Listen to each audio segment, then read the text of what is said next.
یہ یسوع مسیح کی عقل ہے جو 66 کتابوں میں ہم سب کے لیے مندرج کر دی ہے تاکہ ہم جانیں کہ خدا ہمارے بارے میں کیا سوچتا ہے، ہمارے بارے میں کیا منصوبہ رکھتا ہے، اس کی محبت، اس کی حفاظت، اس کی قدرت، جو کچھ ہمیں ضرورت ہے جاننے کے لیے اس زندگی کے سفر کو جو ازل سے ابد تک کا اس کا درمیانی حصہ ہے جسے زمینی زندگی کہتے ہیں، یہ ہمارے لیے خداوند یسوع مسیح کی عقل ہے۔ اس کی عقل کو جاننے کے لیے اگر جاننا چاہتے ہیں تو ضرور پڑھیں، آپ دنیا کے سب سے ذہین عقل مند بندے اور بندیاں بن جائیں گی۔ اس لیے آئے دیکھیں ہمارے زمین میں جو آگ لگتی ہے، جو روحانی جنگ لگتی ہے، یہ ہمارے ضمیر کی کیا ہے کہ تصویر کشی ہے۔ ہمارے ذہن میں ہم بہت دفعہ اپنے آپ کو قیدی کر لیتے ہیں ان سوچوں کا، ان خیالوں کا، جسے میں کہتا ہوں ضمیر میں خود پرستی اور خدا پرستی کی روحانی جنگ۔ اگر ہمارے ذہن پر، ہماری سوچ پر یسوع مسیح کا پہرا جسے خود کہتے نہیں ہے تو ابلیس ہمیں ہماری سوچوں میں قیدی بنا دے گا۔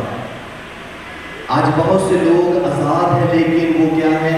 ابلیس کے ہاتھ قیدی بن کر جی جی جی جی جی یہ زنجیروں کی آواز ہے، جی جی کیا کر رہے ہیں؟ اس کے پیچھے چل رہے ہیں۔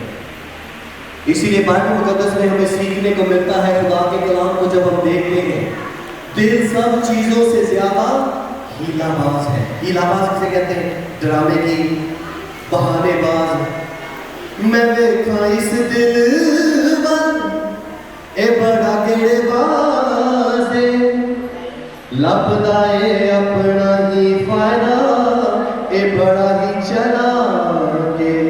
پالوس رسول کے جب ہم پیغامات کو دیکھتے ہیں تو یرمیہ کہتا ہے دل سب چیزوں سے زیادہ ہیلا باز اور لا علاج ہے۔ دل کا علاج اس دنیا میں جو گناہ کے باعث بگڑی ہوئی بیماری ہمارے اندر آئی، اس کا کوئی نہیں کر سکتا تھا، تو خدا نے کیا کیا؟ جسے کوئی دریافت نہیں کر سکتا تھا، لکھا ہے یرمیہ 10:17 اس کی 9 اور 10 میں خداوند دل و دماغ کو جانچتا ہوں۔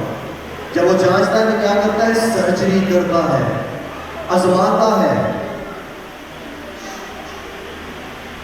پرکھتا